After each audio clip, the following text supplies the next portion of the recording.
dagaallo iyo weeraro isdaba joog ah oo maamulka Jubbaland ay ku qaadeen dowladda federaalka Soomaaliya kadib markii uu madaxweynaha Jubbaland ka baxay shirkii golaha wadatashiga qaranka ayaa dagaalladaasi hadda waxa ay soo gaareen isgoyskii uu rabay hogaamiyaha Jubbaland in dagaalladaasi ay soo gaaraan si markaasi isaguna damaciisa ku raacan markaasi uu ka hirgeliyo gudaha maamul goboleedka Jubbaland. Axmed Madoobe ayaa sidii aynu sheegnay sababta uu shirka uga baxay golaha wadatashiga qaranka ay ahayd inuu mar kale isku caanashubo oo mutaxilaad kale oo Jubbaland uu isagu si iskiis ah isugu caleemo saaro. Qorshaha madaxweynaha ayaa ah in marka u horreysa uu madaxweyne Xasan Sheekh Maxamuud ka dhaadhiciyo inuu u oggolaado inuu u fasaxo doorasho dadban kadibna uu doorashada si dadban uu isagu qabsado caleemasaarkiisa iyo taageeradiisana ay qayb ka noqoto dowladda federaalka Soomaaliya. balse dhinaca kale Axmed Madoobe oo dowladda federaalka Soomaaliya iyo maamul goboleedyada ay isku xulufada yihiin kula heshiiyey in muddo kororsi hal sano uu qaato isla markaasna dalka gebi ahaanba ay ka dhacdo doorasho midaysan oo dowladda federaalka Soomaaliya ay hogaaminayso ayaa ugu dambeyntii markii la soo gaaray fulintii go'aanadii lagu heshiiyey uu Axmed Madoobe ka baxay iyadoo dowladda federaalka Soomaaliya ay taasi ka duulayso ayaa markan waxa ay gaashaanka ku dhufatay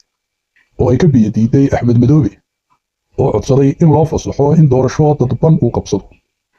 kadibna uu isagu si iskiis ah isugu caanasho taasi oo sababtay Axmed Madoobe gebi ahaanba inuu ka baxo shirkii golaha wadatashiga qaranka ilaa iyo intii Axmed Madoobe uu ku laabtay magaalada Kismaayo kadib maamulka Jubbaland ee uu hogaamiyo Axmed Maxamed Islaam ayaa waxay weeraro isdaba joog ah ku hayeen dowladda federaalka Soomaaliya. haddaba ugu dambeyntii hadda weeraradaas iyo duulaannadaasi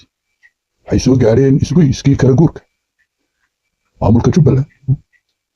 ayaa weeraradaasi ku soo afjaray wejigooda hore in gebi ahaanba xiriirka ay u jareen dowladdii federaalka Soomaaliya waxaana tan kasii horreysay in hogaamiyaha maamulka Jubbaland xubnihii ugu jiray golaha wasiirada ee gacanyarayaashiisa ahaa ay xilka iska casileen xildhibaanadii baarlamaanka federaalka Soomaaliya ee labada aqal ee markii horeba uu isagu gacantiisa ku soo xushay inuu fariyo suur ugu yeedhay oo hadda ay ku sugan yihiin magaalada Kismaayo inuu qorshihiisa markaasi uu damacsan yahay doorasho dadban oo isagu isku caarasho ay markaas dhammaantood ku taageereen. shalay ayay ahayd markii hogaamiyaha Jubbaland Axmed Maxamed Islaam uu magacaabay guddi doorasho dadban oo gacan ku rimisa oo isagu jeebkiisa uu kala soo baxay iyadoo markaa aani madaxweynaha Jubbaland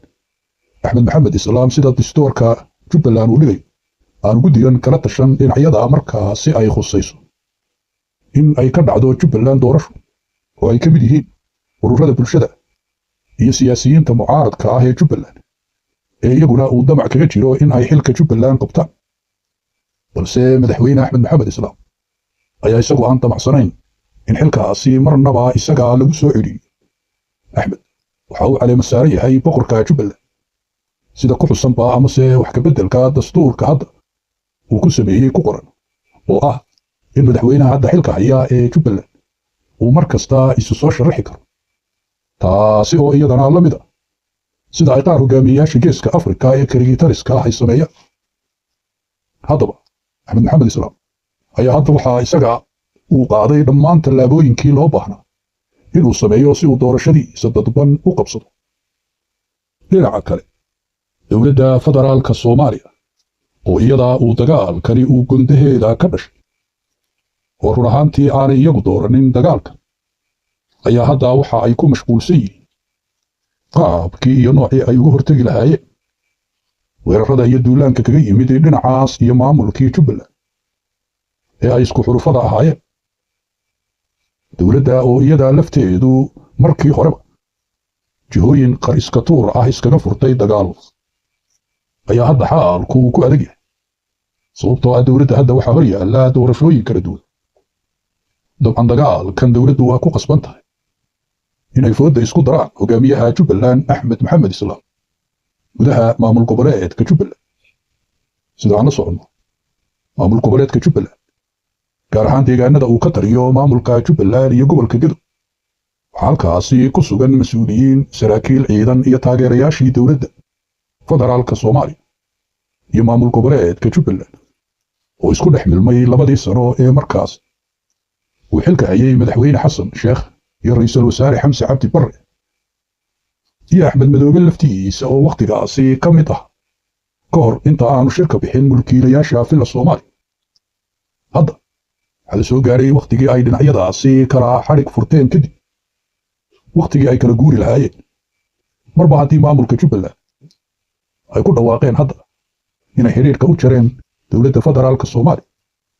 Axmed Madoobe ayaa qorsheynaya inuu guud ahaan deegaanada uu ka tariyo uu ka sifeeyo dowladda federaalka Soomaaliya iyo ciidanka xoogga dalka iyo mas'uuliyiinta markaasi dowladda federaalka Soomaaliya ka soo jeeda. waxaa kale oo la filayaa in hogaamiye Axmed Maxamed Islaam gebi ahaanba uu ka mamnuuci doono mas'uuliyiinta ka socda dowladda federaalka Soomaaliya in ay soo caga dhigtaan magaalada Kismaayo amase laguba arko ayaga oo shaqo iyo howlgallo iyo dhaqdhaqaaq ka wada deegaanada uu ka tariyo hogaamiye Axmed Maxamed Islaam. tallaabadan ayaa hore u dhacday kadib markii hogaamiyahan Jubbaland uu waqtigaasi damcay sidan oo kale inuu isku caalasho, waxaana waqtigaas oo dowladdii hore uu dagaal iyo loolan toosii ka dhexeeyey uu gebi ahaanba ka mamnuucay inaan lagu arki karin deegaanada Jubbaland iyo magaalada Kismaayo dowladda federaalka Soomaaliya iyo mas'uuliyiinta dowladda. balse hadda uu xaalku ka duwan yahay, dowladdan hadda uu hogaamiyo Xasan Sheekh Maxamuud iyo maamul goboleedka Jubbaland ee uu hogaamiyo Axmed Maxamed Islaam ay isku dhex milmeen oo wax kasta ay isku darsadeen. ayaa la filayaa maalmahan qaabkii kala guurkooda uu dhici lahaa. sidee ayaa loo kala guuri doonaa? sidee ayay dhinacyadu fariisinada gudaha maamulka Jubbaland ay ula kala wareegi doonaan? dhaqdhaqaaqyada soo socda maxay noqon doonaa? arrimahaas oo dhan waa arrimaha ilaa iyo hadda aan la ogeyn halka ay ku dambayn doonaan. balse ilaa iyo hadda waxaa la ogyahay in wejigii labaad ee dagaalka u dhexeeya maamulka Jubbaland iyo dowladda federaalka Soomaaliya uu hadda si rasmi ah u bilowday. wejigan hadda ma aha mid siyaasadeed iyo mid diblomaasiyadeed. waa la isla soo dhaafay dagaaladii iyo loolankii siyaasadeed iyo kuwii diblomaasiyadeed, inkasta oo halkooda ay ka sii socon doonaan. balse hadda xaalku halkaas ma taagan. hadda xiriirkii ayaa la kala furtay. ciidamadii iyo deegaanadii ay ku kala sugnaayeen dhinacyadu ayaa la filayaa in markaan lagu tartamo. Jubbaland taayaanka daran oo iyadu ah garoon dagaal, khilaaf, burbur iyo kala dhaqaaq. balse nasiib wanaag labadii sano ee u dambeeyey xoogaa xasilooni ah heshay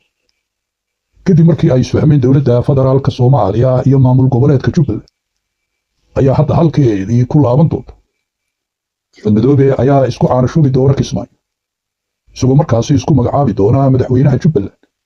ee aanay qorraxdu u dhicin. balse taasi waxa ay keeni doontaa kala qaybsanaantii, dagaaladii sokeeye, go'doonnadii ay ku kala jirtay Jubbalandtii ka koobnayd 3 gobol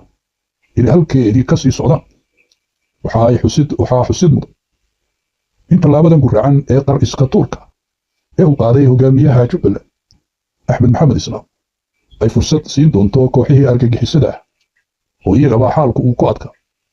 kadib markii ay iskaashadeen dowladda federaalka Soomaaliya, maamul goboleedkii Jubbaland iyo shacabka Jubbaland. guulo waaweyn ayaa laga gaaray kooxihii argagixisada, balse hadda ayay heli doonaan fursadihii ay muddada dheer sugayeen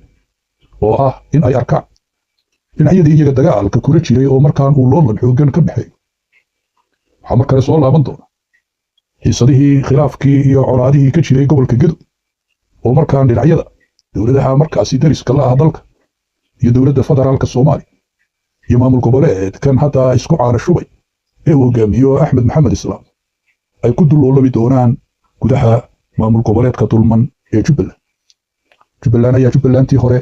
ee dhilooyinka laga soo sheegi doonay noqon doonta, iyadoo oo tan iyo intii hogaamiye Axmed Madoobe uu xukunka Jubbaland qabtay ay ahayd Jubbalandu mid iyadu markaasi go'doon ah. gobolka Jubbada Dhexe oo ku jira gacanta argagixisada, gobolka Gedo oo iyaga ay ka jirta xaalad siyaasadeed oo ila meeraysa hogaamiyayaal ka soo jeeda gobolka Gedo oo ku fashilmay siyaasadda. mararka qaarkood Axmed Madoobe uu raadsadaa dara dhaqaale, mararka qaarkoodna shacabkooda geliya dagaal iyo kacdoonna aan la garaynin jihada ugu socdo iyo dhinaca kale shacabkii jubbada hoose oo iyagu u afduuban hogaamiyaha jubbaland oo isagu isu caleema saaray boqorka jubbaland aanan ogolayn shacabkaas jubbada hoose ee nabadoonka ah inuu fursad u siiyo inay iyagu wax doortaan iyagana la doorto si kastaba ha noqoto ayaan darradaas jubbaland ka jirta kuma koobna maamul goboleedka inkasta oo maamul goboleedkani uu yahay midka markaasi saldhigga u ah qalalaasaha iyo burburka ka taagan guud ahaan dalka soomaaliya dhinaca kale haddii aynu ka fiirino dagaalkan iyo loolankan u dhexeeya maamulka jubbaland iyo dowladda federaalka soomaaliya ilaa iyo hadda dhacdooyinkii u dambeeyey waxaa ka falceliyey siyaasiyiinta mucaaradka madaxweynihii hore ee soomaaliya sheekh shariif sheekh axmed ayaa hadda falcelin guracan ama se hanaan guracan uga falceliyey guddigii doorashada ee hogaamiye axmed madoobe uu iskiis u magacaabay sheekh shariif ayaa si buuxda u taageeray guddigaasi axmed madoobe uu isagu magacowday si uu mar kale isugu caarasho bal hadda xusuuso waa madaxweyne hore ee soomaaliya dhowrka hore isu taagay xilka madaxweynenimo iyo in dalka soomaaliya uu hogaamiyo nidaam dowlad dhis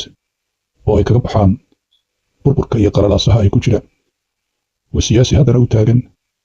ama se doonaya in kalsoonida shacabkiisa uu helo si uu mar kale u noqdo madaxweynaha soomaaliya waa sheekh shariif sheekh axmed haddana waxa uu taageersan yahay hogaamiye keligii talis ah oo markaasi isagu raba in si iskiis ah uu isugu caanashubo oo shacabkaasi deegaanadaas uu isagu markaasi maamulo uu u noqdo hogaamiye marnaba xukunka aan ka tegin sharciga iyo dastuurka maamulkaas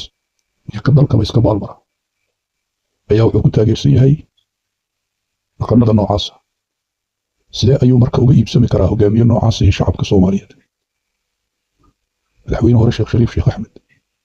haddii uu ka soo horjeedsaday hanaanka furcan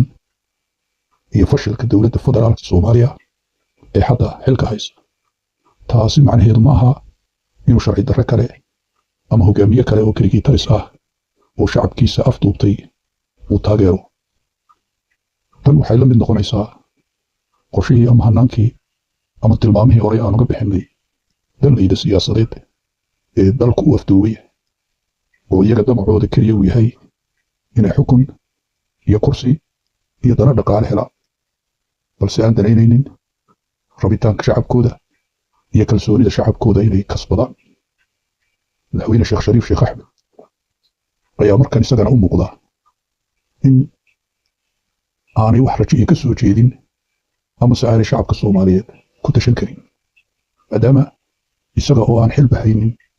uu taageersan yahay sharci dar tan oo la mid ah uun sida ay saaxiibadiisba sameeyeen oo run ahaantii ma aha dhaqan uu gaar u leeyahay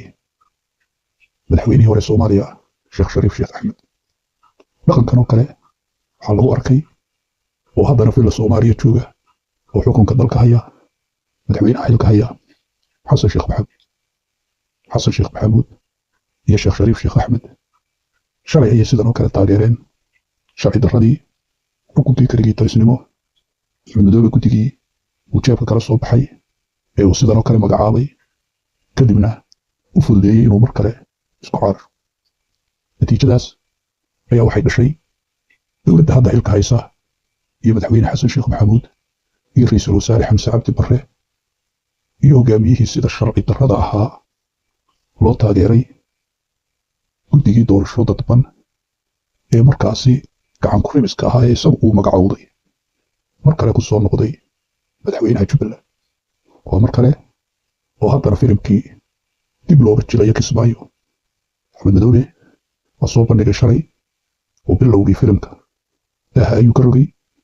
guddi 7 xubnood ah oo uu ku magacaabay guddiga doorashooyinka dadban ayaa uu soo magacaabay oo habeennimadii uu gacantiisa ku qoray waa berigiina waxaa gacanta u taagay kooxihii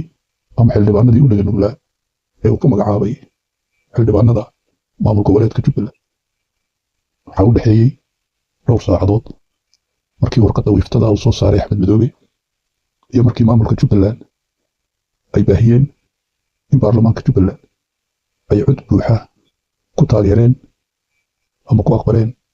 guddigii Axmed Madoobe uu soo magacaabo. waxaase ka sii daran sidaynu hadda sheegnayba hogaamiyihii u horreeyey ee guddigaas doorashada ee madaxweyne Axmed uu soo magacaabay taageerayna inuu noqday madaxweynihii hore Soomaaliya Sheekh Shariif Sheekh Axmed. waa nasiib darro iyo guul darro iyo fadeexa weyn oo markaas uu gahla galay madaxweyne Sheekh Shariif Sheekh Axmed iyadoo keliya uu ka fiiriyey loolanka ka dhexeeya isaga iyo Xasan Sheekh Maxamuud inuu taageeradan uu siinayo Axmed Madoobe uu kaga guulaysan karo. balse madaxweynaha waxaa hoos martay in markaa kabaha la dulmaray shacabka dulmaray Jubbaland, shacabka Soomaaliyeed ee markaan ooman inay iska hor wareejiyaan hogaamiyayaasha kaliya oo tariska ah ee jooga maamul goboleedyada dalka iyo madaxtooyada federaalka Soomaaliya, kuwaas oo masiirka shacabkan dulman ee Soomaaliyeed uu afduubay. sidoo kale waxaa sidan oo kale iyaguna u taageeray maamul goboleedka Puntland oo iyaduna maamuladoodu ay ka mid yihiin amase hogaamiyaashoodu ay yihiin kuwa qayb weyn ka ah magaalada qarsoon ee shacabka Soomaaliyeed loo maleegay. ayaa iyaguna mar kale sidii caadadooda ahayd maamulkii Puntland ay taageereen guddiga doorashada ee hogaamiye Axmed Madoobe uu magacaabay si uu mar kale isugu caanasho. dib u xasuuso waa Puntlandtii ay mas-uuliyiinteedu shacabka Puntland iyo shacabka Soomaaliyeedba u sheegeen inay dalka u horseedi doonaan doorasho qof iyo cod ah. waa ballanqaadkii Sayid Cabdulaahi Dani uu la soo hor fadhiistay shacabka Soomaaliyeed iyo shacabka Puntland isagoo sheegay in ay shaqadooda ka bilaabi doonaan si ay dalka u gaadhsiiyaan doorasho qof iyo cod ah Puntland, kadibna ay u gudbi doonaan maamulada kalena inay ka qaataan kaalintii sidii iyagana ay doorasho qof iyo cod ah uga dhici lahayd. balse hadda isla maamulkii ballanqaadyadaas beenta ah qaaday waxay taageereen hogaamiye madaxweynaha Jubbaland, boqorka Jubbaland mudane Axmed Maxamed Islaam oo guddigiisii doorashada jeebka kala soo baxay, isla markaana isu diyaarinaya maalmaha soo socda inuu isku caanasho. ma la dhihi karaa marka mas-uuliyiintaas Puntland waa mas-uuliyiin ay ka dhab tahay in Puntland ay ka dhacdo doorasho qof iyo cod ah oo xor iyo xalaal ah oo ay mar kale haddana taas iyo guulaha u sii dhoofiyaan dalka intiisa kale? dabcan waa maya, waana halka fadeexadda iyo wejigabaxu uu iyadana kaga dhacay mas-uuliyiintii Puntland oo iyaguna dhiiqo lugaha kula jira sida madaxweyne Sheekh Shariif Sheekh Axmed oo kale, sida madaxweynaha hadda xilka haya Xasan Sheekh Maxamuud oo kale. dabcan dhammaantood waxaa inoo soo baxaysa inay marka yihiin isbadhaanto iyo dhagaalixun. mas-uuliyiinta iyaguna ilaa iyo hadda aan ka falcelinin guddigan doorasho ee uu magacaabay madaxweynaha maamulka Jubbaland waxaa ka mid ah madaxweynihii hore ee Soomaaliya Xasan Sheekh, madaxweynihii hore Soomaaliya Maxamed Cabdulaahi Farmaajo, ra'iisul wasaarihii hore ee Soomaaliya Xasan Cali Khayre, xildhibaan Cabdiraxmaan Cabdishakuur, siyaasiyiin iyo mas-uuliyiin kale oo xeelal dalka ka soo qabtay isla markaasina hadda uu damac kaga jiro inay dalka xukunkiisa qabtaan. dhammaantood iyagana isha ayaa lagu hayn doonaa oo taariikhda ayuunbay ka geli doonaan baal madow amase baal dahab. hogaamiye kasta oo waqti xaadirkan taageera keligii tarisnimo iyo afduubka shacabka Soomaaliyeed waxa uu ku sultanaan doonaa in aan u qalmin in shacabka Soomaaliyeed uu soo horjoogsado oo uu kalsoonida shacabka weydiisto. dhegaystow ogow hadda isgoyskan aan joogno ee ah guddiga doorashada ee hogaamiye Axmed Madoobe uu magacaabay ka soo bixitaankii shirkii golaha wada tashiga qaranka iyo iyada oo la sugayo in hogaamiyahan guddidan ay fududeeyaan isagu uu magacawday inuu mar kale isku caanashubo. dhammaan arrimahan oo dhan waa barbilowga siyaasadda Soomaaliya. wax yar haddii aynu isfahamsiino halkan ayay ka bilaabataa siyaasadda ama muraayadda ama diiradda lagu fiiriyo wakhtiga ay dhammaato madaxileedka dowladda federaalka ee xilka haysa. halkan ayuu ka dhaqaaqaa tareenka geedi socodka nidaamka dowladnimo ee Soomaaliya ee sidiisaba ku socda jidka qardajeexa ah. waxaana ay ka bilaabataa madaxweynaha Jubbaland ee dhicin oo isku caanshuba ay taageeraan siyaasiyiinta mucaaradka oo haddaba iyagu bannaanka iskeenay sida Sheekh Shariif Sheekh Axmed,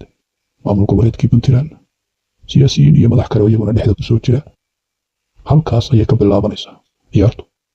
kadib loolankan iyo dagaalkan fooda la isku dari doono sidaynu sheegnay loo kala safan doono laba isbahaysi markaa taageersan dowladda xukunka haysa oo u ololeynaya sida ay sheegaan doorasho qof iyo coda, iyo isbahaysi kale oo iyagoo sharci darro ku socda iyo afduubka shacabka, iyaguna sheegta inay dastuurka maamul goboleedyada difaacayaan, ay doorashooyinka dadban ay qabsanayaan, dhinacna ayna u dhaafi doonin. labadaas isbahaysi marka ay fooda isdaraan waa barta uu ka bilaabayo bilowga siyaasadda Soomaaliya. Kismaayo, Axmed Madoobe isku caanushubkiisa isbahaysiyada labadan dhinac oo aakhirkiisna tegi doona Muqdisho ilaa xalan ilaa 2026 iyo 15 May. haddaba marka halkan aad casharka ka bilowdo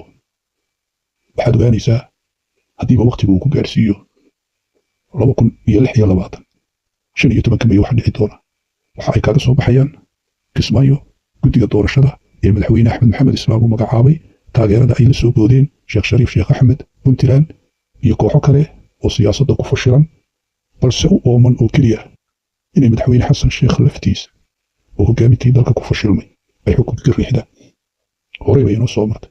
dowladdii hore oo madaxileedkii ka dhammaaday oo ku fashilantay inay dalka doorasho qof iyo cod gaarsiiso, iyo kuwan hadda xilka haya iyo kuwan ka soo horjeeda oo markaas xukunka ka riixanay, iyo haddana kuwii qaarkood oo xukunka ay qabteen, kuwii kalena ay markaa xukunka ka riixanayaan. iyo hogaamiyahan dhicin ee xeeladaha siyaasadeed yaqaana Axmed Madoobe ee loolanadaas ka dhex qaraabta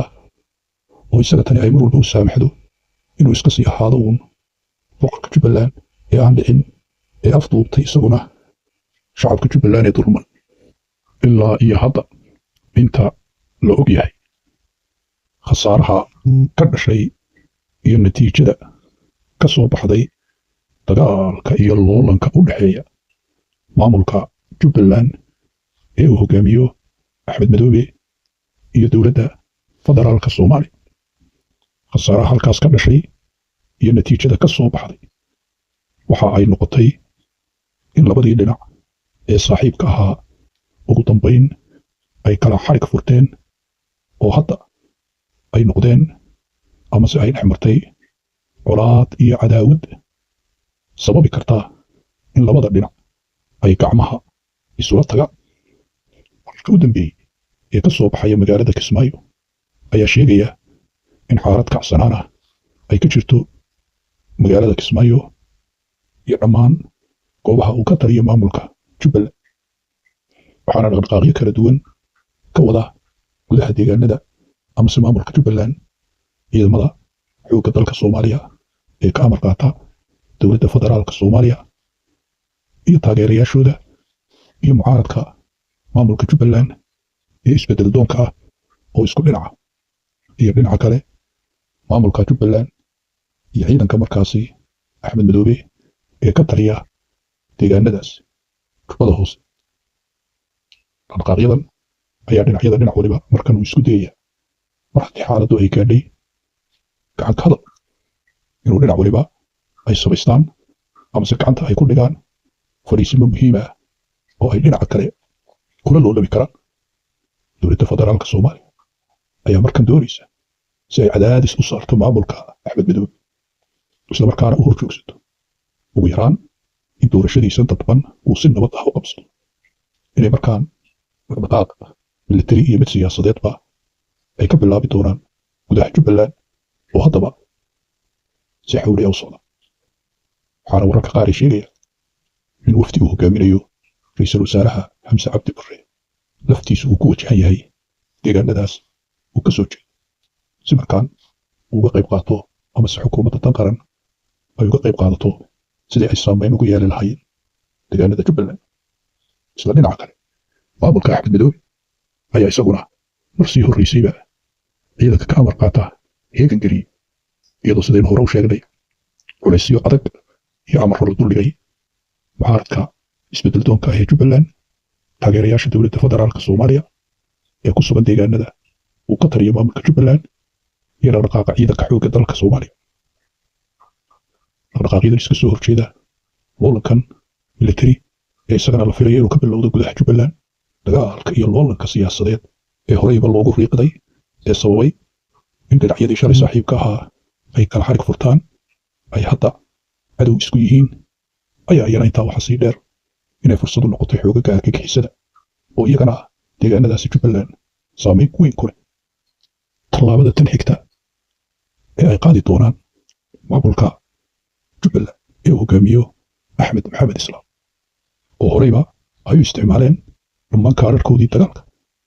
ayaa hadda keliya waxaa u dhiman maamulkaas inay go'aankoodii kama dambaysta ahaa ku dhaqaaqaan oo ay bilaabaan in taageerayaasha dowladda federaalka Soomaaliya xoogagga mucaaradka ah ee isbedel doonka ah ee loolanka kula jira hogaamiye Axmed Madoobe iyo ciidanka xoogga dalka Soomaaliyeedba waxa ay maamulkani isku dayi doonaan in ay ka sifeeyaan dhammaan deegaanada uu ka taliyo hogaamiye Axmed Madoobe taas oo iyadana keeni doonta in dagaal ay gacmaha isula tagaan ciidanka xoogga dalka Soomaaliya taageerayaasha dowladda federaalka Soomaaliya iyo dhinaca kale oo iyadana la filayo inay ka hor iman doonaan shacabka isbedel doonka cadaadiska iyo culayska uu saaro sida aynu hore u sheegeen ay suurtagal tahay iyaga laftoodu inay isdifaaci doonaan inkasta oo shacabka Jubbaland siyaasiyiinta iyo mucaaradku ayna jeclayn in deegaanadooda qalalaasa ka dhaco balse markasta qalalaasaha waxaa sabab u noqda kacdoonka shacabka iyo jihooyinka ku racan ee ay u dhaqaaqaan hoggaanka ka taliya meesha looga cabsi qabo in qalalaasa iyo burbur uu ka dhaco.